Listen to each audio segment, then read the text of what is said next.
ओम नमः सिद्धेभ्यः जय श्री ओम नमः सिद्धेभ्यः जय श्री ओम नमः सिद्धेभ्यः। मंगलम भगवान वीरो मंगलम गौतमो गणे मंगलम कुंद कुंदाद्यो जैन धर्मोस्तु मंगलम सर्वमंगल मांगल्यम सर्व कल्याण कारकम प्रधानम सर्वधर्माणां जैनम जयतु शासनम जैनम जयतु शासनम जैनम जयतु शासनम। विषय चल रहा है पंचलब्धि, doctor Ujjwala Shah, page number 40। देखो हमने कल एक चीज पढ़ी थी इसमें, आपको याद होगा पेज नंबर 39 पे अपन ने पढ़ा था, जो लास्ट से पहला पैराग्राफ, इसका मतलब यह है कि ध्यान देकर पढ़ रही हो, अच्छी बात है। इनमें से स्पर्श आदि 20 प्रकृतियां दोनों ही में शामिल हैं। 20 प्रकृतियां, स्पर्श आदि 20 प्रकृतियां शुभ भी हैं और 20 प्रकृतियां अशुभ भी है। तो स्पर्श आदि की 20 प्रकृतियां कौन सी होती हैं? बताओ, किसी को याद हो तो। 20 प्रकृतियां स्पर्श आदि की कैसे हुई?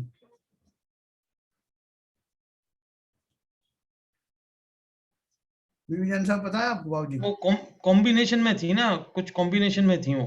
हाँ, कैसे थी? वो निकालना पड़ेगा। स्पर्श का ऐसा था ना सर, रूखा, स्निग्ध, चिकना, इस तरह का 8 बताई थी आपने पहले। वो तो 8 हुई, फिर 20 कैसे हो गई? उन्हीं में कम ज्यादा होंगे सर, थोड़ा सा। ये अपन ने टेबल देखी ना 39 पेज के ऊपर में, इसमें लिखा है कि स्पर्श आदि 20 प्रकृतियां दोनों ही में शामिल है ना। और देखो चार्ट में भी दिखाया है, इसमें स्पर्श आदि के आगे शुभ स्पर्श आदि, वो भी आ जाते हैं सर। गंध और वर्ण का ही स्पर्श आदि लिखा है ना। हाँ जो उनके गुण है ना, बिल्कुल सही कहा आपने। स्पर्श के 8, रस के 5, गंध के 2 और वर्ण के 5। पुद्गल के जो गुण है, पुद्गल के जो गुण है वो स्पर्श में, स्पर्श आदि गुण पुद्गल के ही होते हैं। और अपन शरीर के बारे में पढ़ रहे हैं जो पुद्गल से ही निर्मित है। उनमें ये जो 5 गुण जो बताए हैं, वो 5 गुण मिला करके, मतलब 5 गुण में 8, स्पर्श के 8 हो गए, रस के 5, गंध के 2 और वर्ण के 5। ऐसे वो 20 प्रकृति में स्पर्श आदि करके लिखा है। वही तो आदि ने तो खेल दिया। हाँ, वो समझ गए। अब मैंने सही बताया था, स्पर्श ही 8 होते हैं सर। बिल्कुल सही बताया आपने। नहीं, आपने बहुत सही बताया। आदि लगा दिया ना, तो आदि में सारे पुद्गल के गुण आ गए। एक्चुअली जन साहब टेस्ट ले रहे थे कि हम सही से पढ़ रहे हैं कि नहीं। ऊपर लिखा है आप, तुम ध्यान देकर पढ़ रहे हो। हाँ, वो तो पढ़ रहे हैं, पर हम नहीं पढ़ रहे। पढ़ा भी रहे हैं और वो भी पढ़ रहे हैं, हम नहीं पढ़ रहे। अब ये बताओ, आपने ललित जी बता दिया वो स्पर्श, जो स्पर्श के जो 8 बताए, वो 8 हैं कौन कौन से? थोड़ा बोलने की कोशिश याद नहीं है मेरे को। जैसे रूखा, चिकना, मुलायम, कठोर, बराबर, और बड़ा छोटा, भारी और हल्का। भारी हल्का। हल्का और जो भारी है वो एक्चुअली उसमें आता है, स्कंद के गुण हैं, है ना। ये कौन से हैं जो आपने बताया? शीत और उष्ण आएगा। शीत और उष्ण है, ठंडा गर्म, चिकना रूखा, गुरु लघु और छोटा बड़ा, कोमल और कड़ा, है ना। ऐसे 8 हैं। बहुत बढ़िया। तो क्योंकि ये अपन को बाद में भी इस तरह की चीजें की जरूरत पड़ेगी अपन को, कि शरीर में कौन कौन से गुण होते हैं, मैं कैसे वेदन कर पाता हूँ, तो ये सारी चीजें। मीना जी कुछ कह रही हैं? आवाज आ रही है कहीं से? मीना जी चलिए, तो अपन बात कर रहे थे। देखो इसका जो 40 पेज का जो अंतिम पैराग्राफ है, वहां से हमारी जो काम की बात शुरू होती है। क्या बात शुरू हो रही है? ये कल आपने बोला, इसको थोड़ा रिवाइज करेंगे आप? हाँ, मैं करता हूँ, उसी में करूंगा। अच्छा। इस तरह यह बात सिद्ध होती है कि पुण्य शुभ भाव करने से बंद होता ही है, बंद का अभाव नहीं होता। देखो अपन ने ये सब जो कर्म अपन ने पढ़े थे, जो इतना सारा जो गणित पढ़ा था, 148 प्रकृतियां, कहीं 101, कहीं 47, कहीं प्रशस्त, कहीं अप्रशस्त, कुल मिला के इसका जो सारांश है वो मैं आपको बताता हूँ। समरी क्या है कि हमारे कितने कर्म होते हैं? 8 कर्म होते हैं।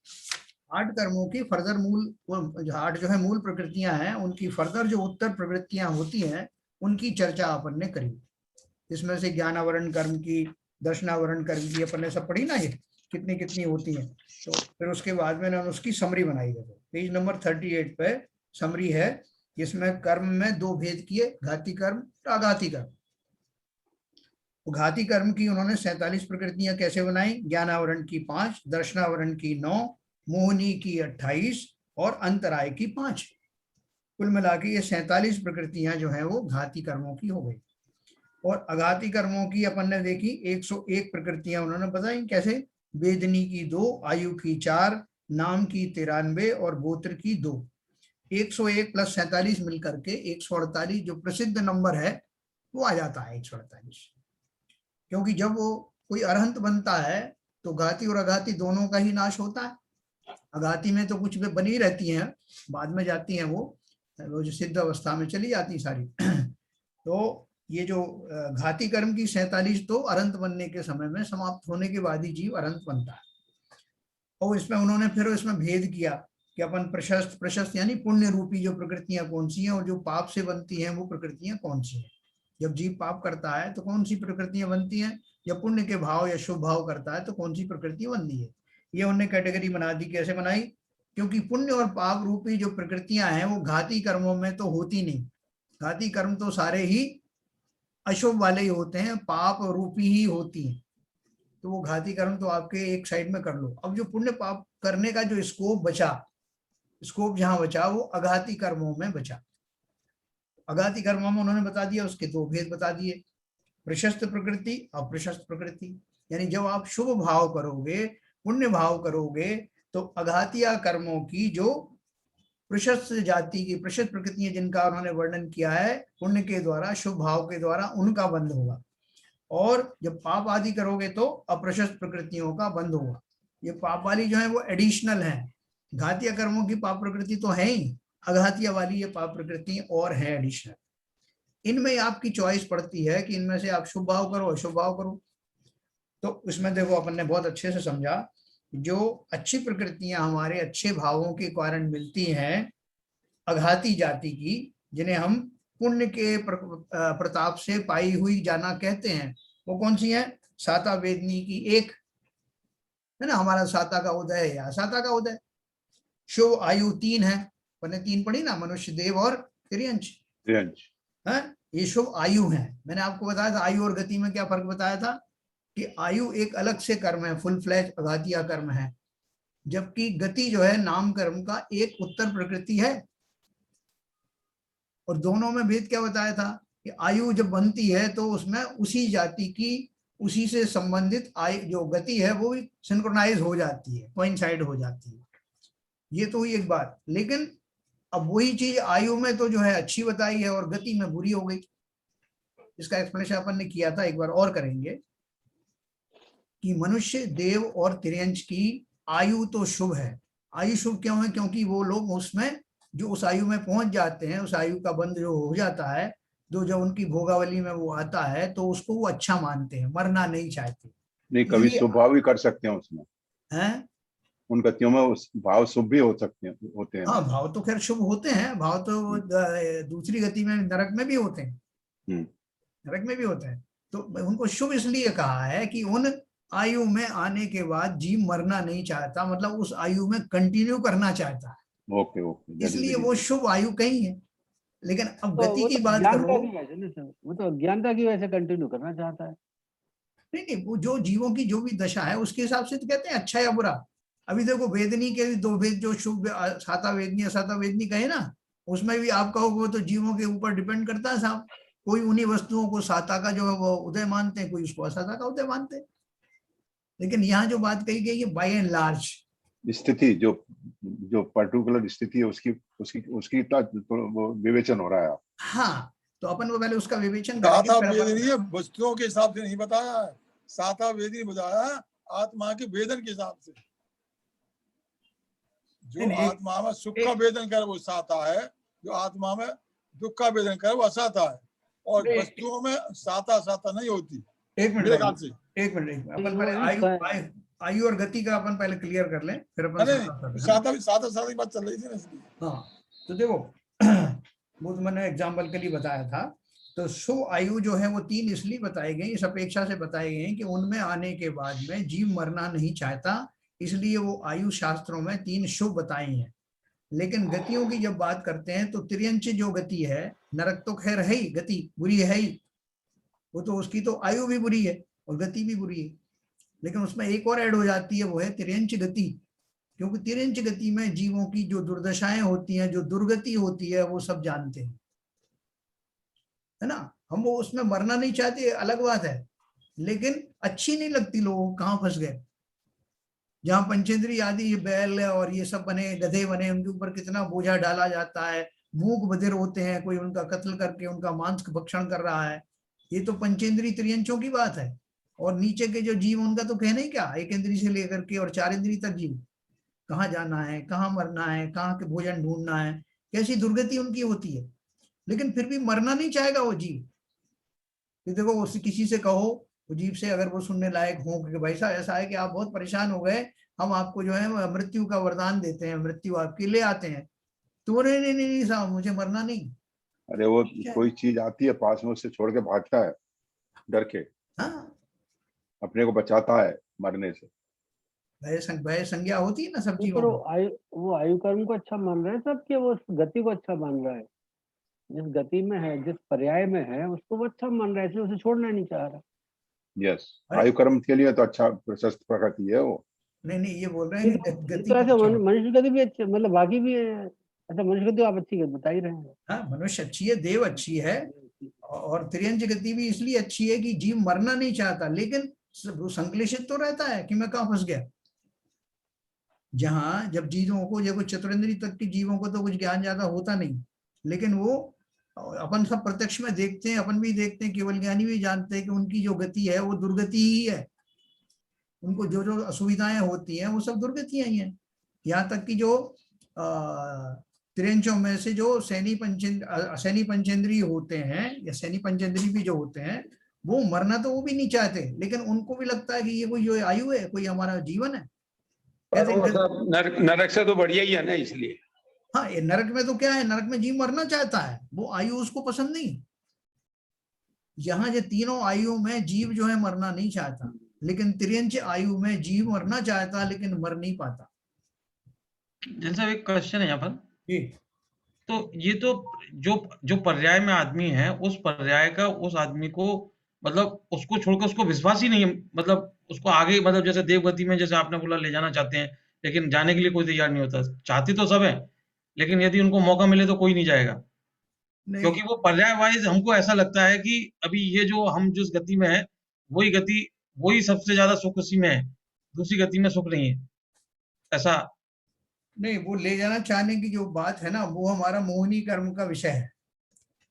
वो हमारा विषय मोहिनी कर्म का है। देखो अभी अपन सब जितने जो पुण्य आदि कर रहे हैं, अपन को मालूम है कि पंचम काल में जीव मोक्ष तो जा नहीं सकता, तो हम जो पुण्य आदि के भाव कर रहे हैं, वो हमारे पास में क्या एक्सपेक्टेशन है। नरक में हम जाना नहीं चाहते, त्रियंचों में हम जाना नहीं चाहते, मोक्ष हम जा नहीं सकते, तो कहाँ जाना चाहते हैं। देवगति हमें दिखाई दे रही है। जाएंगे, देख जाना नहीं चाहते, या तो उसमें जाएंगे या मनुष्य गति में जाएंगे। देवगति में जाना तो चाहते हैं, लेकिन हमारा जो है मोह इतना है शरीर से, हम चाहते हैं सशरीर चले जाएं तो अच्छा है। हाँ। टूटा फूटा शरीर ही लेकर के देवलोक में बिठा दो, मरना ना पड़े। वही जो अभी जो पर्याय है, उसमें ही बहुत ज्यादा राग है अपने को। पर्याय से, हाँ बिल्कुल, पर्याय से कह लो या इस शरीर से कह लो, शरीर पर्याय ही है। आपकी बात सही है कि इस वर्तमान में, क्योंकि शरीर से मुझे बड़ा मोह है। मोह 2 कारण से है। देवगति में भी तो नीची जाति के देव बहुत होते हैं ना सब, हैं? देवगति में भी तो नीची जाति के देव बहुत होते हैं। हाँ, होते हैं, मिथ्या दृष्टि कितने देव होते हैं। हाँ, मिथ्या दृष्टि। नीचे के जो देव हैं, भवनवासी आदि हैं, जो आपके व्यंतर हैं, ज्योतिषी देव हैं, ये तो सब नियम से मिथ्या दृष्टि ही है, उत्पन्न मिथ्या दृष्टि होते हैं। बाद में वो सम्यक दर्शन प्राप्त कर सकते हैं जो चाहें तो, लेकिन बाई एंड लार्ज वो सब मिथ्या दृष्टि होते हैं। ये सूर्य चंद्र भी मिथ्या दृष्टि देव है। ज्योतिषी देव, व्यंतर देव, जो भूत पिशाच राक्षस आदि, जो सब मिथ्या दृष्टि देव है ना। इवन जो देवियां होती हैं वो देवियां भी जो है वैसी होती हैं, जो अपने जो लक्ष्मी देवी हो, ये सब जो कमलों में रहने वाली देवियां हैं, अभ्यंतर देवियां हैं, तो वो सब जो है। लेकिन क्या है, अपने यहाँ विधान क्या है कि चारों ही गतियों में जीव सम्यक प्राप्त कर सकता है। तो जो जीव करना चाहे उनमें गिनती से कर लेते हैं, लेकिन बाय एंड लार्ज वो सारी पोस्ट मिथ्या दृष्टियों की ही है। अभी ऊपर के जो स्वर्ग हैं पहले से लेकर के और 4-5 स्वर्ग तक 6 तक विधान है, वहां तक दोनों तरह के रहते हैं, सम्यक दृष्टि भी रहते हैं, मिथ्या दृष्टि भी रहते हैं। ऊपर के स्वर्गों में फिर मिथ्या दृष्टि की संख्या तब खत्म होने लगती है, वहां सम्यक दृष्टि होते हैं ऊपर के स्वर्गों में। जो 9वें जो कुछ जो है ऊपर तक जाते हैं, 9वें ग्रेवेक में दोनों जाते हैं, जबकि वो 16वें सर्ग से ऊपर। ये सारा अपन ने पढ़ा। तो देखो अपन एक बात का समझना चाहते हैं, वो ये है कि ये जो एक तो शैलेंद्र जी ने जो कहा कि हम मोह के कारण ये उत्तम पर्याय का स्वरूप न समझ करके उस शरीर में आश्रित होकर के या तो शरीर को अपना स्वरूप मानते हैं या शरीर को अपना मानते हैं, कर्ता कर्म संबंध उसमें स्थापित करते हैं या एकत्व भाव स्थापित करते हैं। इसी वजह से, इसी भ्रम के कारण मैं शरीर को छोड़ना नहीं चाहता। कि जो अपन मजाक में कहते हैं, जब विमान भी आगे खड़ा हो जाए तो जो लोग बैठते नहीं है, तो वो उसका अर्थ यही है कि हमारा मोह इतना तगड़ा है कि इसके कारण मैं इस पर्याय का सदुपयोग नहीं करके इसी में फंस के मर जाता हूँ, इसी में उलझ जाता हूँ। इस शरीर संबंधी जो कुछ मुझे मिल जाता है उसमें मस्त हो जाता हूँ कि भाई साहब और कुछ नहीं, इस समय तो मुझे प्यास लग रही है, 1 गिलास पानी दे दो, आप जो चाहे ले लो। शरीर की कि मैं मुग्ध होने के कारण मैंने इसकी कद्र जानी नहीं। किसकी कद्र नहीं जानी? एक तो आत्मा की नहीं जानी, वो तो है ही। शरीर भी वास्तव में मैं इसका क्या उपयोग कर सकता था, बेहतरीन उपयोग मैंने नहीं किया। तो ये आपको अगर ये सब प्रकृतियां समझ में आ गई हैं, जैसे अपने नाम कर्म की अपन ने पढ़ी, नाम कर्म की संयोग से ये शरीर में तरह तरह के रंग भरे जाते हैं। रंग भरे जाते हैं अर्थात उपकरण आदि मिलते हैं, इंद्रियां मिलती हैं, शरीरों के निर्माण से लंबाई चौड़ाई, गोरा सुडोल शरीर आदि, वज्र वृषभ नाराज संगनन, ये सब नामकरण के वेद है ना, ये सब शरीर में मिलते हैं। और इसमें हमको कोई मुग्ध होने की जरूरत नहीं, हमारा भावों का पैकेज का निमित्त पा करके प्रकृति में ये रचनाएं ऑटोमेटिकली होती हैं, हमको इसमें ज्यादा उलझना नहीं। तो हमको जो लास्ट सेंटेंस जो मैंने पढ़ा, वहां से अपनी यात्रा शुरू होगी।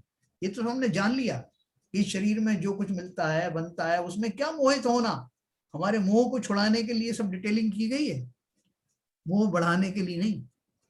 हाँ मुझे कितना बढ़िया संगनन मिला है, उसको ऐसा मिला, उसको वैसा मिला है, इसके लिए नहीं मिला। ये तो प्रकृति में बनते रहते हैं, बिगड़ते रहते हैं। वो मैजिक क्ले आती है ना, बच्चे खेलते हैं, उनसे खिलौने बनाते रहते हैं। ये मैजिक क्ले से बनी हुई है चीजें, किसकी आंखें कैसी होंगी, किसका एक क्षण में सारा बिखर जाने वाला है। तो इसलिए हमारा जानने के लिए तो ठीक है कि शरीर की रचनाएं कैसे होती हैं, और उसमें प्रकृति ही सब कुछ करती है, मुझे कुछ नहीं करना है, पुद्गलों के निर्माण में मेरा कोई कंट्रीब्यूशन नहीं, कोई डायरेक्ट कंट्रीब्यूशन नहीं। तो मेरी यात्रा कहाँ से शुरू हुई? नीचे से शुरू होती है, जो पेज नंबर 40 के सबसे नीचे वाला पैराग्राफ। ये हम लोग सबसे अच्छे से समझ गए कि जो जितनी भी नामकर्म की प्रकृतियां हैं या घातिया कर्मों की, अघातिया कर्मों की, ये मुझे समझने के लिए समझाया गया। इसको समझ के क्या करना, क्योंकि जब तक ये कर्म मौजूद रहते हैं सत्ता में, ऐसा कहा जाता है इनडायरेक्टली, जब तक वो सत्ता में रहते हैं, वो इस बात का प्रमाण है, इस बात का इशारा है, इस बात का संकेत है कि मुझे मेरा संसार अभी बना हुआ है, और मुझे अगर इनसे निवृत्त होना है तो लोगों ने कहा कि प्रति समय कर्म बनते हैं, तो मुझे ये जंजाल से मुक्ति चाहिए। मैं नहीं चाहता कि अब मेरे और कर्म बंधे, बल्कि मेरी सत्ता में जो पड़े हुए कर्म हैं वो धीरे धीरे करके खाली होते रहे। नामकर्म से तिलांजलि मिल जाए। नामकर्म तो छोड़ो, बाकी के जो है नामकर्म तो बहुत ज्यादा आपको परेशान नहीं कर रहा है। परेशान जो कर रहे हैं वो जो घातिया कर्म कर रहे हैं, घातिया कर्म, तो वो मेरे वो कर्म परेशान करते हैं। जो अपन कहते हैं उपचार की बात है, वैसे तो ये हर बात हमेशा ध्यान रखना, उपचार से वो कर्म परेशान कर रहे हैं या कर्म जब तक है तब तक मैं रहूंगा, ये तो उपचार की बात है। वास्तव में मैंने जो कुटिल भाव पूर्व में किए थे वो उनका एक कोडिफिकेशन मात्र है जो सत्ता में पड़ा हुआ है ना, वो मेरा ही कोडिफिकेशन है जो मैंने किए थे पूर्व में भाव। तो मैं उन कर्मों से मुक्त होने का मेरा अर्थ ये है कि जिन कुटिल भावों पूर्वक मैंने वो अपने लिए जो कोडिफिकेशन किए थे, वो सारा कोड वाले कोडिफाइड खत्म हो जाए, सारे कोड समाप्त हो जाए और मैं सब ग्रंथियों से रहित हो जाऊं। ये कर्म आदि क्या है? ये ग्रंथियां ही तो है ना। वो इंडिकेशन आपने लगा रखी, इतनी चिप्स पड़ी हुई है सत्ता में, वो अपने अपने टाइम पे मैच्योर होती हैं और मैच्योर होकर के जो अपना काम करती है। तो उस दिन में मेरा वीडियो चलते चलते एकदम बंद हो गया, आप सब बात करते कर रहे थे और मेरा वीडियो बंद हो गया। तो हुआ ये था 28 तारीख थी उस दिन, तो उस दिन उसको रिफिल करना था, क्या बोलते हैं उसको, रिचार्ज करना था।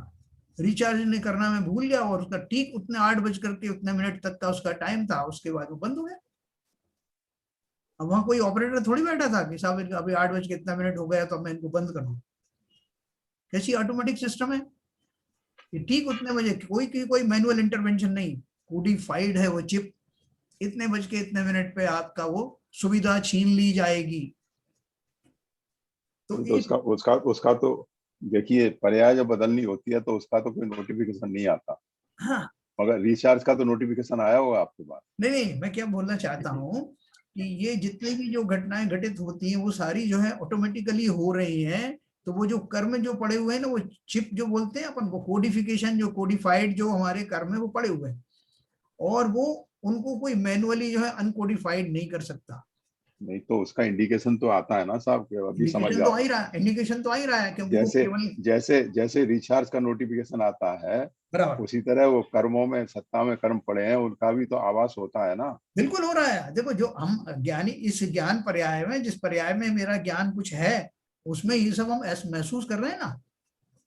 ये जो अपन सिमली देख देख कर ये कर रहे हैं, इसका अर्थ ही ये है, ये नोटिफिकेशन ही तो है। प्रकृति के उस अनंत ऑटोमाइजेशन को मैं समझ रहा हूं, जिसमें मेरे द्वारा विगत में किए गए सारे कर्म कोडिफाइड होकर सत्ता में पड़े हुए हैं और वो कर्म मुझे दुख नहीं दे रहे हैं। वो कर्मों में कोडिफिकेशन ही ऐसा था, इतनी तारीख को इतने बजे फला फला मेरा जो है वो वियोग होगा, संयोग होगा, साता होगी या साता होगी, चोरी हो जाएगी, कुछ भी, ये सब कुछ कोडिफाइड है। और कोडिफाई किसने करवाया था? मैंने ही किया था, मेरे ही भावों के द्वारा किया था और उनको डाल दिया भंडार में। और अब मैं उनको गालियां देता हूँ, साहब ये कर्म मुझे कुछ करने नहीं देता है, कर्मों ने मुझे यूं सताया है, और भगवान से शिकायत कर करके आते हैं। लेकिन मैं वो भी निमित्ती है ना सर, वो भी निमित्ती है ना। एक तरीके से देखा जाए तो आज भी, यदि हम देखा जाए तो आज भी हम उनको मान रहे हैं। यदि हम मतलब हम अपने हिसाब से ही उसको मान रहे हैं कि ये हमारे कर्म खराब है और उसके सोच के दुखी हो रहे हैं। यदि क्योंकि आपकी जो स्टेट ऑफ माइंड है आपका, यदि उसमें आप अनुकूलता और प्रतिकूलता महसूस नहीं करो तो फिर वो कर्म करेंगे क्या आपका? बहुत बढ़िया बात कही। तभी तो उनकी निर्जरा हो जाएगी बिना कुछ फल दिए। भाई ये आप जो समझे वो वही तो बात है कि वो मैंने ही वो कोडिफाइड किए थे और मेरी ही समझदारी से वो अनकोडिफाइड हो जाएंगे, अर्थात उनकी निर्जरा हो जाएगी, उनकी फलदान शक्ति समाप्त हो जाएगी, वो चार्ज से डिस्चार्ज हो जाएंगे। इसी को सत्ता में से हटना कहते हैं। और देखो उसकी पूरी व्यवस्था भी प्रकृति ने कैसी की है। जैसे जैसे जीवों का वो पर्टिकुलर भाव बनते हैं, तभी तभी वो जो है वो मामला एड्रेस होता है। जैसे मैं आपको एक एग्जांपल दूं, आपने किसी आदमी के प्रति बहुत घोर अपराध किया, बहुत उसको सताया, तो सीधा सीधा उसका होता है कि आप उससे क्षमा मांगे या उन भावों को याद करके जिनमें आपने ऐसे बुरे भाव किए थे उनको याद कर करके आप अपने अंदर में क्षमा याचना करें, प्रतिक्रमण आदि करें। एड्रेस क्या करना है? उस कर्म को एड्रेस करना है। लेकिन किसी ने क्या किया कि उसको तो कुछ किया नहीं, जो भी मेरा बंधा हो गया और मंदिर में जाके 50 लाख रुपए का दान दे दिया, तो क्या वो कर्म उससे नलीफाई होगा? 50 लाख आपने दिए, उस आदमी का दिल आपने जो तोड़ा उसके बारे में कोई चर्चा नहीं, कोई चिंतन नहीं, कोई क्षमा नहीं, कोई प्रतिक्रमण नहीं, तो वो 50 लाख रुपए आपका जो दान है वो उसको एड्रेस करेगा क्या? जैसे कि कोई आदमी किसी की हत्या करके आया जी, और मंदिर में जाके 2 लाख रुपए दान दे दिए कि अपना पाप से, मैंने पाप किया है, अपने पाप से मुक्ति पाने के लिए मैं दान दे रहा हूँ। क्रिश्चियंस में तो ऐसे ही होता है, कन्फेसिंग होता है वहां। सवेरे दिन में वो कोई किसी का मर्डर करके आता है, शाम को वहां जाकर के गिरजाघर में, चर्च में जाकर के वो कन्फेस करता है कि भगवान आज मैंने ऐसा ऐसा किया, बस यही कन्फेस। क्या इतने मात्र से वो अपने कर्मों से वो हो जाएगा जो उसने बांधा है, घोर अपराध किया? तो हमारे यहाँ सीधा नियम है, जिस कर्म को आपको हटाना है, जिस कर्म को से आपको बंद उसके ना हो आगे, ऐसी व्यवस्था करना है, तो उसी होता है कि जो लोग मर्डर करते हैं खुद पुलिस चौकी में जाके सरेंडर हो जाते हैं, बता देते हैं मैंने मर्डर करा है इसका जी। तो उससे क्या होता है, वो उसमें जेल हो जाती है उन्हें, उनका कर्म तो छूटता नहीं है। हाँ, वो खाली जो है वो कन्फेस कर लेते हैं कि बजाय इसके कि पुलिस जगह जगह ढूंढेगी, मैं मारा मारा फिरूंगा। अच्छा, वो क्या है कि वो जस्टिफाइड होते हैं, उनके मन में होता है जो मैंने किया वो ठीक किया, पकड़ लो आप मुझे। पुलिस वाले के सामने यही कहते हैं कि मुझे अपनी पत्नी पर संदेह था इसलिए मैंने ऐसा किया, और या मुझे पत्नी कहती कि मुझे अपने पति के चरित्र अच्छा नहीं लगता था इसलिए मैंने ही उसको मरवा दिया। पुलिस में जाके कन्फेस कर लेते हैं जी। तो उससे क्या होता है, वो उनके अंदर में वो जो भरा हुआ था ना वो गुबार, वो उसको एक्सप्रेस करते हैं और उसको जस्टिफाई करते हैं कि मैंने जो किया वो सही किया इन परिस्थितियों में। वो प्रायश्चित थोड़े हुआ था, ये प्रायश्चित नहीं हुआ। हाँ, कर्म तो वैसा का वैसे ही रखा रहा उसका, और नहीं, बढ़ भाव गया, तो उसके वही हैं, भाव और तो बढ़ उसके गया। वही हैं और बढ़ गया। जब आप उसको जस्टिफाइड करते हो, मैंने जो किया बहुत किया, अच्छा किया है, तो वो उसमें अपकर्षण हो जाता है, उस कर्म का अपकर्षण हो जाए। यस। तो जैन साहब, मैं पढ़ रहा था किसी में, अफ्रीका में एक जाति है, तो एक तो उनके यहाँ प्रथा है कि जो मरने वालों का नाम नहीं लेते वो, मतलब वो बोलते हैं कि मरने वाले गए, अभी स्वतंत्र हो गए, उनका नाम नहीं लेना चाहिए। मतलब एक तरीके से जो अपनी प्रथा है कि हमको वो गई आत्मा है, स्वतंत्र हो गई, अब इसका कुछ हमने से कोई लेना देना नहीं है।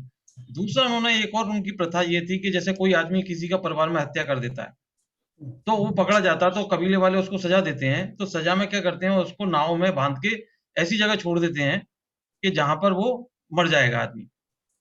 तो उसको जो सामने वाला जिसके परिवार की हत्या की थी वो परिवार भी रहता है, तो उसके ऊपर चॉइस है कि वो जाके उसको बचा ले। तो वो बचा ले तो अच्छा, नहीं बचाया तो वो जो परिवार जो बचाता नहीं है वो भी दुखी रहता है जिंदगी भर, क्योंकि उसको मतलब माफ करने का चांस मिला था और उसने नहीं किया। तो एक तरीके से जो बात हम अब कर रहे हैं कि मतलब जो कि आपको क्षमा करने की जो शक्ति है वो आपको वही बचाती है। बहुत बढ़िया बात कही आप, बहुत बढ़िया। देखो, इसलिए कहते हैं क्षमा वीरस्य भूषणम, क्षमा करने वाले वीर ही होते हैं। काया क्या क्षमा करेंगे, है ना? उसमें वीरता का अर्थ क्या है? क्षमा करना जो है अपने आप में बहुत बड़े दिल वाला होना चाहिए, बहुत हिम्मत होनी चाहिए। हाँ, इसने मेरे साथ ये सब किया, कोई बात नहीं है, मैंने पूर्व में हो सकता है इसको साथ ऐसा ही किया होगा। और दूसरा ये कि मुझे इन कर्मों के साथ यहाँ रहना नहीं है। मैं जो आपको अभी प्रकरण बताने वाला हूँ, जिसकी मैं भूमिका बना रहा हूँ, वो यही है कि मैंने ये जान लिया सारा रहस्य कि कौन से भाव के द्वारा कौन से कर्म का निर्माण होता है, और उसका उल्टा विपरीत भाव होते ही वो कर्म जो है फर्दर बनना बंद हो जाते हैं, अर्थात उनकी बंद विच्छित्ति होने लगती है। अपन अभी विच्छित्तियों के बारे में पढ़ेंगे, कौन से गुण स्थान में जाकर के कौन कौन से कर्म बंधना बंद हो जाते हैं। इसका अर्थ क्या है कि मेरे भावों की अलग अलग कैटेगरी है, उन भावों में जब मैं जाता हूं तो वो कहा जाता है कि चतुर्थ गुण स्थान वाले भाव हैं, और इन भावों को करने से अब कौन कौन से कर्मों का बंद होना रुक जाएगा। अभी मुझे रोकना है कि फर्दर नए बंद ना हो। वो फिर लास्ट में मैं वो क्या लूंगा, वो संवर, ये संवर जैसा ही है, बंद विच्छित्ति हो जाना, अर्थात उन कर्म प्रकृतियों का बंधना बंद हो गया। ऐसे करते करते मैं उन गुण स्थानों में आ जाऊंगा जहां पूरा कैटेगरिकली लिखा हुआ है कि इस गुण स्थान में कर्मों की इन प्रकृतियों में से ये प्रकृतियां अब नहीं बनेंगी। और उसके बाद जब वो सारी रुक जाती हैं, तब ये आता है कि सत्ता में जो पड़ी हुई है उनका भी निर्जरा हो जाएगी। ये सारा एक मैथमेटिक्स है, पूरा साइंस है। ये जो गुणस्थान जो बनाए गए ऐसे नहीं बनाए गए, भावों का वो लेवल पा करके, है ना, जैसे अपनी मंजिल की 28 मंजिल की बिल्डिंग है, तो चौथी मंजिल पे खड़े होकर के देखोगे तो कुछ और दृश्य दिखाई देगा, 8वीं मंजिल के ऊपर देखोगे तो थोड़ा और आगे की चीजें दिखाई देंगी। ऐसे जो मंजिलें बढ़ती जाएंगी, गुणस्थान बढ़ते जाएंगे, तो मेरे भावों की विशुद्धि पा करके और भी बहुत सारी प्रकृतियां बंधना बंद हो जाएंगी। देखो हमें प्रकृति ने ये भी दिया है कि अगर आप चाहो तो आपके जो बंध पहले गलती से हो गए हैं, आपकी जो है मिथ्यात दशा के कारण हो गए हैं, अज्ञानता के कारण हो गए हैं, वो रुक सकते हैं। देखो उनका क्षय होना तो बहुत आगे की बात है। अपन तो जैसे ही औपशमिक सम्यक्त धारण करते हैं जिसमें वो मिथ्यात प्रकृतियां दबी रहती हैं फॉर द टाइम बीइंग, और वही उपशम प्रकृतियों के द्वारा औपशमिक श्रेणी जब मैं चढ़ूंगा तो वो सारी प्रकृतियां बंद होना बंद हो जाएगा, लेकिन वो उपशमित रहेंगी, ढकी हुई रहेंगी, क्यों, वो अभी क्षय नहीं हुई सत्ता से। लेकिन कर्म मैंने ऐसे अभी बांधने, कर्मों जो का जो इलाज मैंने किया है टेम्परेरीली, वो ऐसा ही किया है कि वो प्रकृतियां उनका बंद होना रुकता चला जाएगा धीरे धीरे से, है ना। और साथ में अगर मैंने वो छपक श्रेणी पकड़ी जिनमें उनका क्षय करता हुआ जाऊंगा तो वो सर्वथा विलुप्त हो जाएंगी और सत्ता में से उनका अस्तित्व निकल जाएगा। फलतः मेरा सारा कर्मों से रहित पना आकर के मैं अरहंत बन जाऊंगा। ये सारा मैकेनिज्म, सारी जो हम जो गणित पढ़ रहे हैं, ये सारा मैथडोलॉजी जो पढ़ रहे हैं, मुझे कर्मों से अकर्म रूप होने के लिए ही बनाया गया है। प्रकृति ने दोनों तरह की व्यवस्था की है, यहां तक कि सजा याफ्ता लोगों के लिए बड़ी करुणा की है, उनके भाव भी पलट जाते हैं। कमट का जीव जो है वो कहां तक चला, उन्होंने एक तरफ से क्षमा करते रहे पारसनाथ ने, लेकिन फिर भी उसको मन में नहीं आया, लेकिन कहीं ना कहीं तो एंड होना ही था ना, और वो एंड हुआ। वहां उनको केवल ज्ञान हुआ और यहाँ इसको ज्ञान हो गया कि मैं कहाँ किस क्यों उलझ रहा था इस संसार में, किसको कष्ट दे रहा था, उनके पैरों में गिर पड़ा। देखो बहुत सारे जीवों को तो बहुत कष्टों के बाद, कई कई भवों के बाद में ये ज्ञान आता है। हम तो बहुत ही उन चंद गिने हुए लोगों में से, उन भाग्यशाली लोगों में से हैं जिनमें वो दशा अभी से ही प्रस्फुटित होने लगी। हम उस जानकारी को जान गए प्रकृति का कैसा रहस्य है। जिन कर्मों से मैं त्रस्त हूं उनको मैं कीलित कर सकता हूं, फ्रीज कर सकता हूं। अब से सिर मत उठाना, अब नए उत्पन्न भी मत होना, और उदय भी वो भी करते हैं, उदय भी ना हो वे भी व्यवस्था मैं कर सकता हूं कि जितने काल तक मैं सम्यक दर्शन प्राप्त करूंगा उतने समय तक उन प्रकृतियों को मैं डांट देता हूं कि तुम सिर नहीं उठाओगे उतनी देर तक जब तक कि मुझे सम्यक दर्शन ना हो जाए। उसके बाद देखिए जैन साहब एक इंसिडेंट बताता हूँ रिलेट से। जब ज्ञान सागर महाराज यहाँ चतुर्मास हुआ था भुवनेश्वर में 2011 में, तो बॉम्बे सेंट्रल जेल में वो उद्बोधन के लिए कैदियों को गए थे।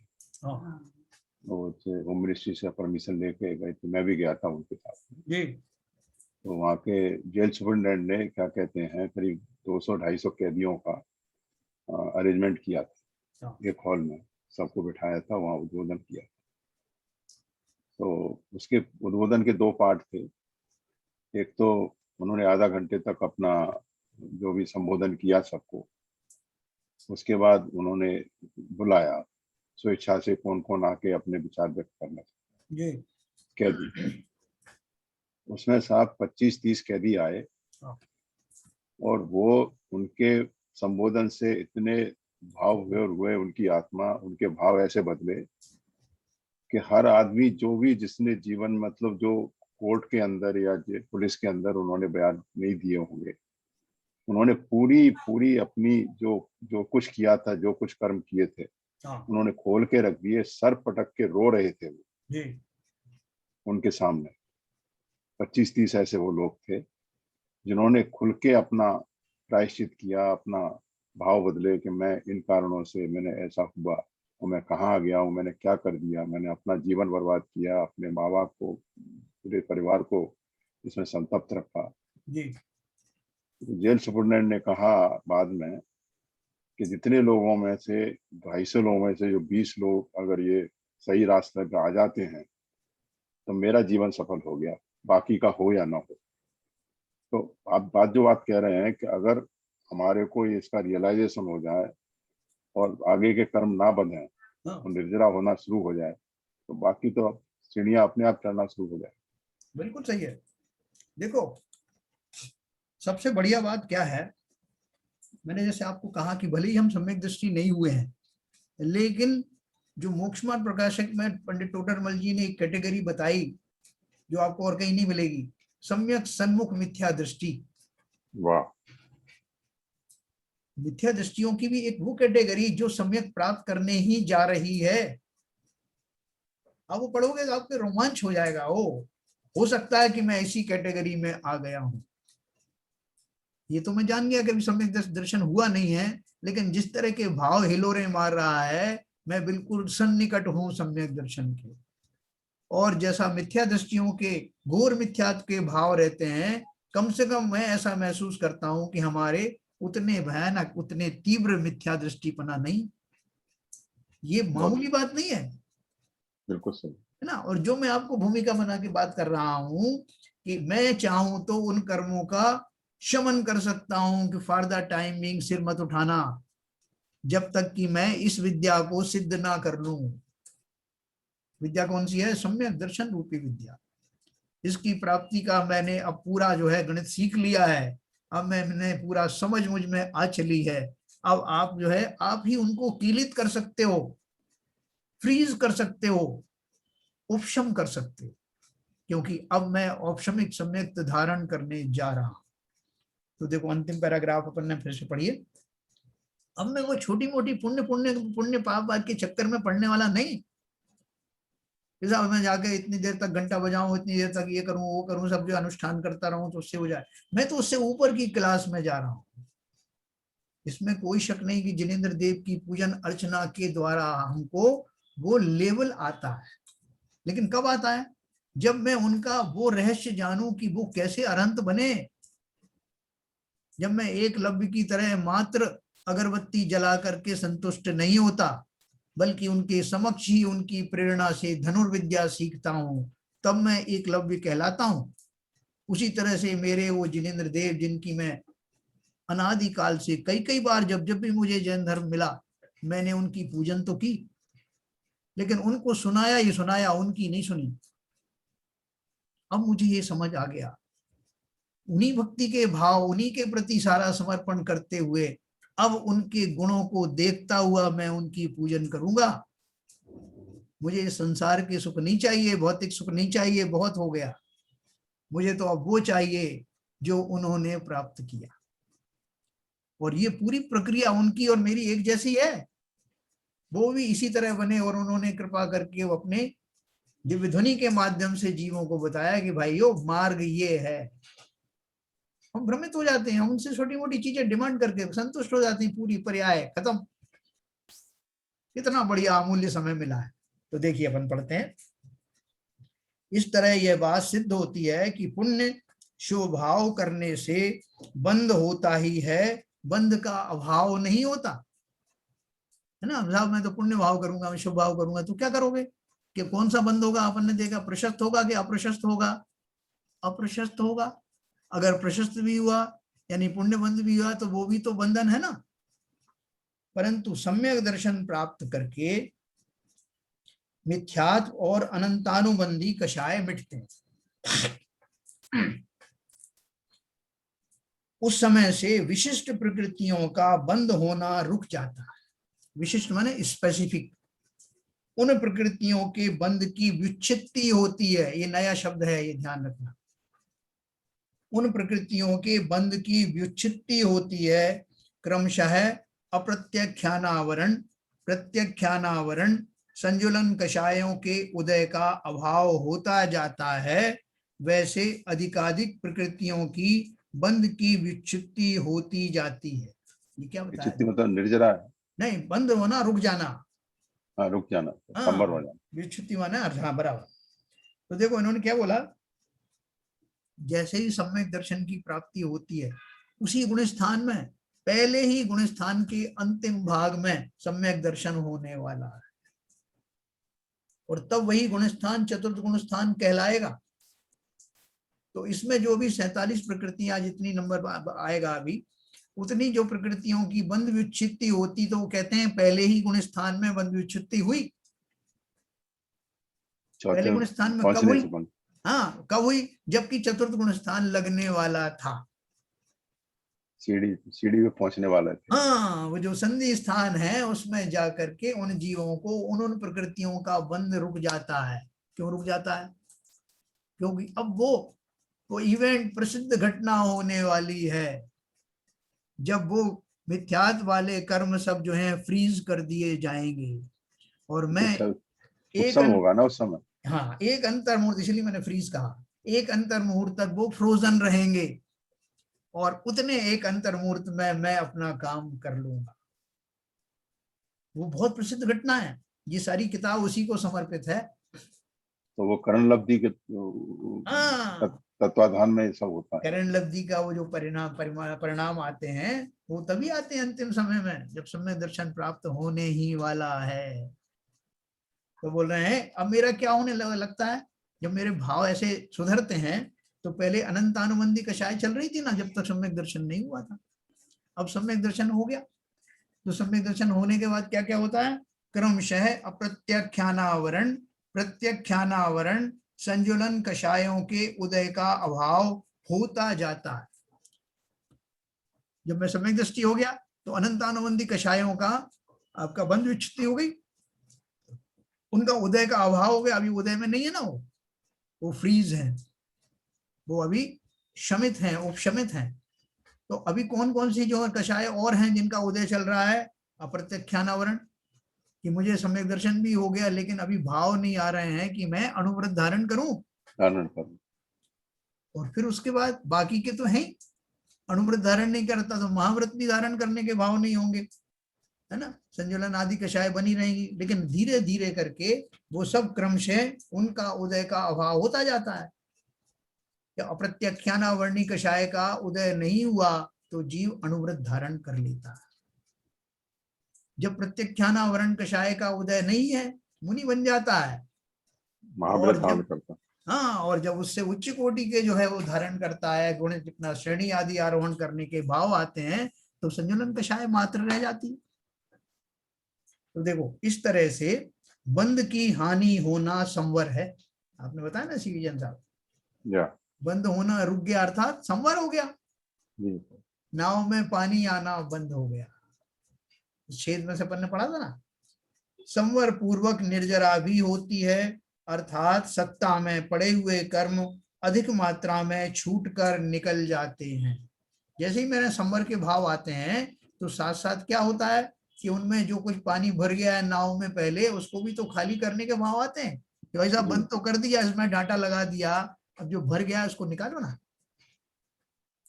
लेकिन वो होगा तभी जब संवर हो जाएगा, नहीं तो पानी आ रहा है और आप फेंक रहे, तो बराबर लेवल मेंटेन रहेगा और ओवरफ्लो होने लगेगा, हो सकता है। तो इसलिए संवर जब हो जाएगा तब आपको निर्जरा भी होगी, अर्थात सत्ता में पड़े हुए कर्म अधिक मात्रा में छूटकर निकल जाते। बंध की हानि संवर है और सत्व की हानि निर्जरा है, ये नोट करके रखना।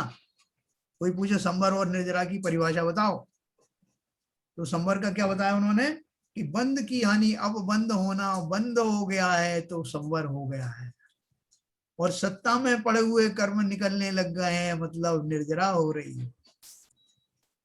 पिछले कर्म में जो जा रहे हैं वो निर्जरा में चले जाएंगे। तो अभी जो क्या कहते हैं जो बंधरे हैं वो बंद हो जाएंगे, तो वो क्या कहते हैं संवर हो जाए। यही मोक्ष मार्ग है, यही लब्धि है, क्योंकि इसी मार्ग पर चलकर हमें मोक्ष की प्राप्ति होती है। ज्ञान दीप तप तेल भर, घर शोधे ब्रह्मचोर, या विधि बिन निकसे नहीं, बैठे पूरब चोर।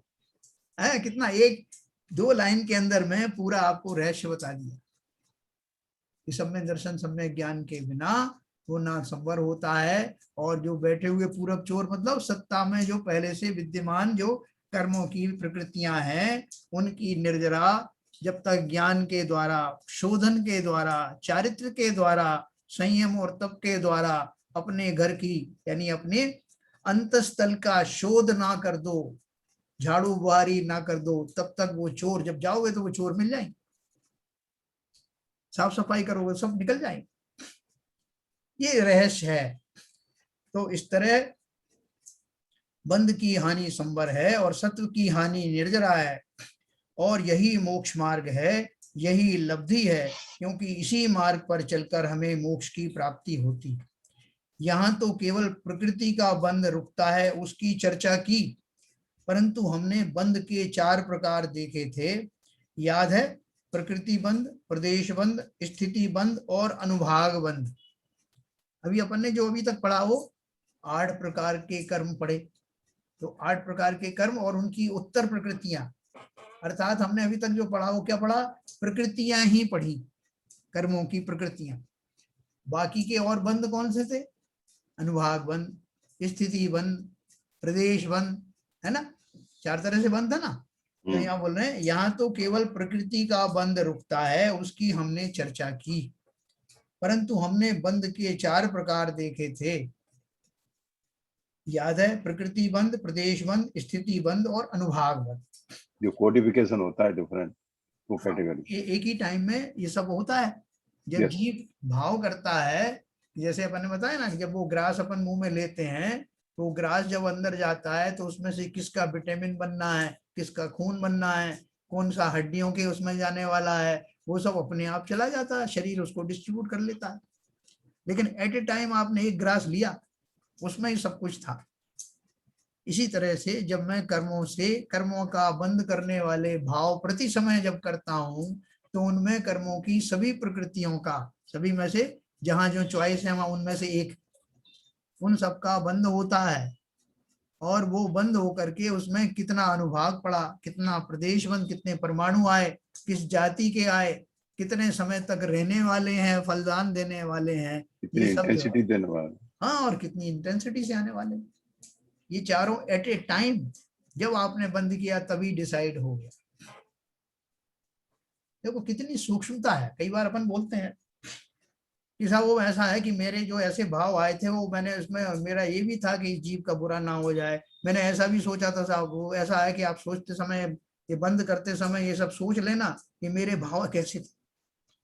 जीव जो है घबरा जाता है कि मेरे कर्मों का बंद कहीं उल्टा सीधा ना हो जाए, तो अपन किसी ना किसी को एक्सप्लेनेशन देते हैं कि भाई साहब देखो ऐसा है, मैंने उस टाइम उसको बुरा जरूर किया लेकिन मेरे ऐसे ऐसे भाव थे। वो एक्सप्लेनेशन में क्यों देता हूँ? एक तो मुझे घबराहट रहती है कि कहीं जैसा मेरा भाव था वैसे बंधन नहीं हुआ, कुछ उल्टा सीधा बंधन ना हो जाए। लेकिन आप देखो बुद्धिपूर्वक जितना आप सोच सकते हो, उससे भी ज्यादा जो प्रिसाइसली जो हमारे भाव बनते हैं, एग्जैक्टली वैसा ही वहां पर बंद होता है। इतने प्रिसाइसली आप भी तोल नहीं सकते। हम जो सफाई देते प्रत्येक साहब मैंने उस समय ऐसा नहीं सोचा था और मेरा तो ऐसा भाव नहीं था, वैसे घबराओ मत। तुमने अगर अच्छे भाव पूर्वक सोचे होंगे, उसका एक अंश भी अगर होगा तो वो अंकित होगा, अदरवाइज वो मायाचारी है, छूटेगा कुछ नहीं। जैसे भी आपके भाव है, आप बोल नहीं साहब मेरे मायाचारी भाव नहीं थे, आप कुछ भी कह लो, लेकिन जैसे भाव हैं वहां तो तुरंत कर्मांड शरीर वहीं तो स्थित है आपका, एग्जैक्टली जैसा आपने सोचा है। किसी को एक्सप्लेन करने की जरूरत नहीं, ना उससे वो कम ज्यादा होने वाले।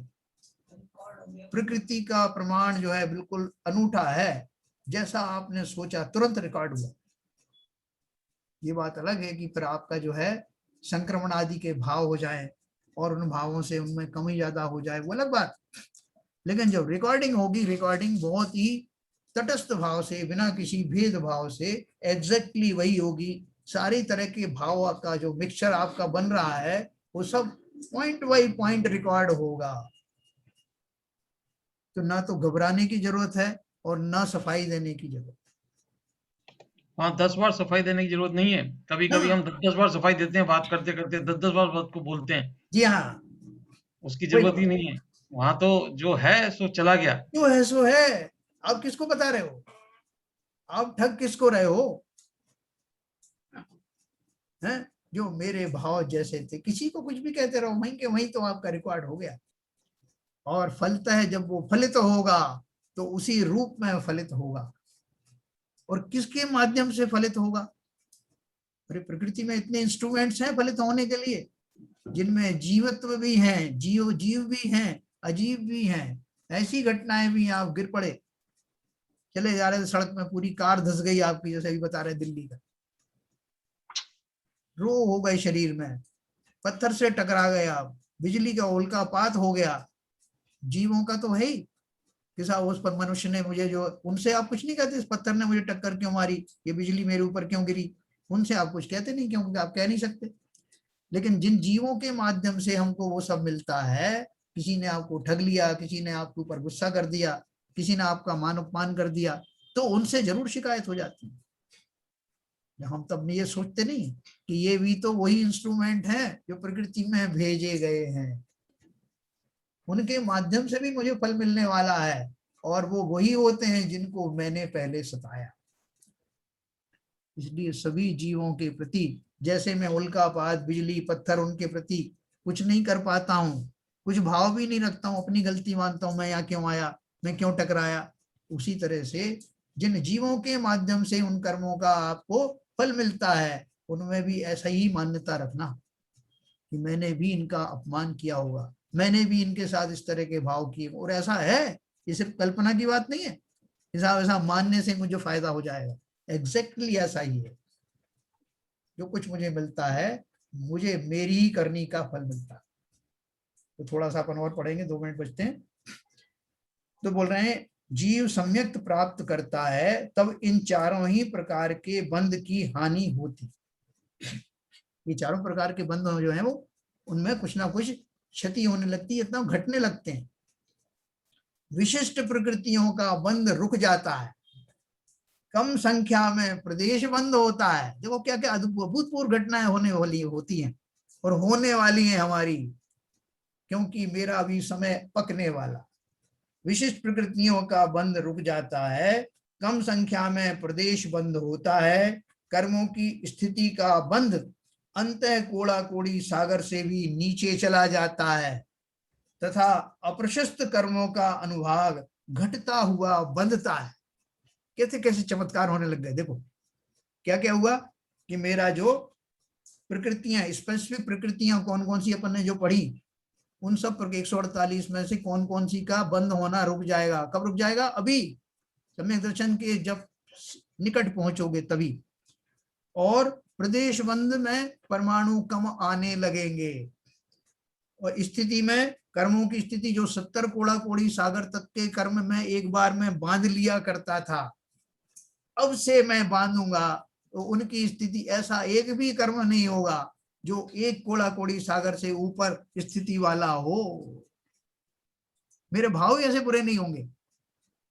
अंत कोड़ा कोड़ी सागर उससे नीचे चला जाता है, कोड़ा कोड़ी सागर से, मतलब मेरे अब भाव परिणाम कोमल होने लगेंगे, और अप्रशस्त कर्मों का अनुभाग घटता हुआ बंधता है। अगर मैं पाप के भाव भी करूं तब भी मेरे भाव जैसे पहले उतना ऊंचे अल्टीट्यूड तक पहुंचते थे, अब नहीं पहुंचेंगे।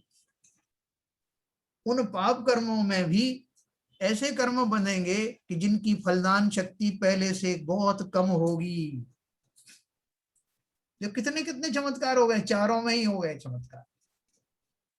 और अभी तो मैं औपशमिक सम्यक्त प्राप्त करने जा रहा हूं, उसका ही इतने सारे लाभ हैं। सम्यक्त होने पर तो ये बातें होती ही हैं, परंतु जब जीव स्वयं का स्वरूप जानने के लिए उत्सुक होता है। अब एक सेंटेंस रह गया इसमें, प्रशस्त कर्मों का स्थितिबंध तो घटता है मगर अनुभाग बढ़ता जाता है। बराबर। तो ये पाप कर्मों का तो मैंने बताया कि अनुभाग घटता हुआ बनता है, और पुण्य प्रकृतियों का क्या होता है? प्रशस्त कर्मों का स्थिति बंध तो घटता है मगर अनुभाग बढ़ता जाता है। ये बहुत बढ़िया बात, बहुत इंपॉर्टेंट चीज है ना। तो क्या बोला, जो पुण्य कर्म है वो पुण्य कर्मों की स्थिति कम हो जाती है, लेकिन उनका रस, उनका फलदान शक्ति बढ़ जाती है। इसका अर्थ क्या हुआ कि भाई साहब वो जो पुण्य प्रकृतियां हैं वो बहुत लंबे काल तक नहीं रहेंगी। क्यों नहीं रहेंगी? क्योंकि अल्टीमेटली वो भी बंधन ही है ना। बंधन ही है। तो बंधन को की दशाएं आपकी कम कर रहे हैं, लेकिन आपको एक मुश्त में बहुत सारा आपको उसका पारितोषिक दे रहे हैं कि पुण्यों का जो है, आपको जो आपने पुण्य बांधे थे उसका और फल ले लो और जल्दी निपटा दो, क्योंकि पुण्य प्रकृतियां बाद में आपसे निकाली नहीं जाएंगी। इतनी कस के बंद होता है उनका, लोग ऊब जाते हैं। कौन? जो मोक्ष मार्ग में जाने वाले हैं, क्योंकि वो संसार में पटकने वाली हैं। तो इसलिए उन्होंने क्या कहा, अप्रशस्त कर्मों का अनुभाग घटता हुआ बनता है, प्रशस्त कर्मों का स्थिति बंद तो घटता है और अनुभाग बढ़ता जाता है। जैसे जैसे आप जब ये श्रेणी आरोहण करोगे तो वो पुण्य बढ़ता है, लेकिन कैसा बढ़ता है? ऐसा नहीं है कि वो जी मोक्ष जाने वाला बैठा था उसे वो पुण्य प्रकृतियां पकड़ लेंगी कि भाई कहाँ जा रहे हो, इनको भोग के जाओ हमको। वो ऐसा ही होता है, वो पुण्य को भोगना पड़ता है या फिर उस जाति के भाव करने पड़ते हैं कि वो निबट जाती हैं ऊपर, बहुत ऊपर जाकर के होता है वो सब कमाल। आप पुण्य प्रकृति को छुड़ाने जाओगे, छूटती नहीं आसानी से। पाप प्रकृतियां तो फिर भी छूट जाती हैं, पुण्य प्रकृतियां आप फल लेके जाओ। आप चक्रवर्ती बने हो, इतने हजार साल तक जी करके जाओ। तीर्थंकर बने हो, इतने इतने हजार साल तक रही हो ऐसे। तो इसलिए उन्होंने क्या कहा कि आपको वो प्रकृति भी समझती है, तो प्रकृति ने आपको क्या क्या फायदा और दिया। प्रशस्त कर्मों का स्थिति बंद तो घटता है मगर अनुभाग बढ़ता जाता है।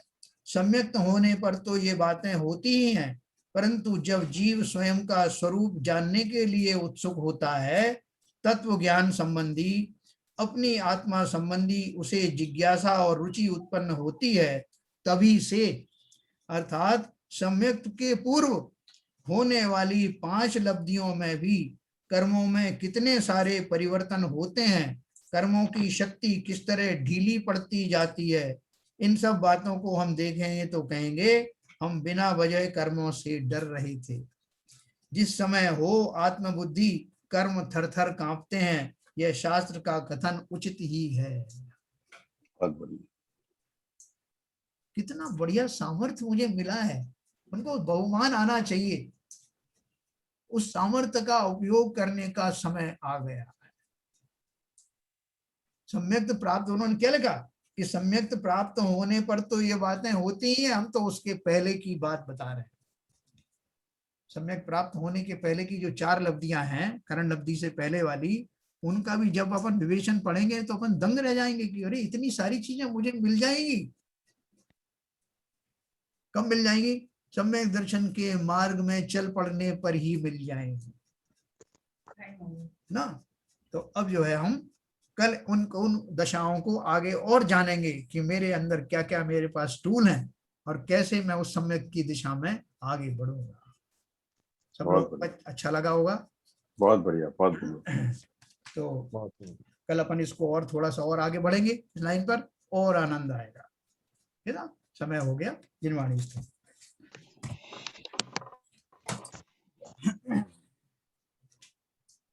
मिथ्यतम नाश वेको ज्ञान के प्रकाश वेको अपर भास वेको भानु सी बखानी है। छो द्रव्य जान वेको बंध वेधि भान वेको स्वपर पिछान वेको परम प्रमानी है। अनुभव बताए वेको जीव के जताए वेको काहू न सताए वेको भव्य और आनी है। जहाँ तहाँ तार वेको पार के उतार वेको सुख विस्तार वेको यही जिन वाणी है। ये जिन वाणी भारती तो है जपू दिन रैन, जो तेरी शरणा गए सो पावे सुख चैन। जिन वाणी के ज्ञान से सुझे लोकालोक, तो वाणी मस्तक नमो सदा देते हैं धोख, सदा देते हैं धोख। जिन वाणी माता की जय। नमो।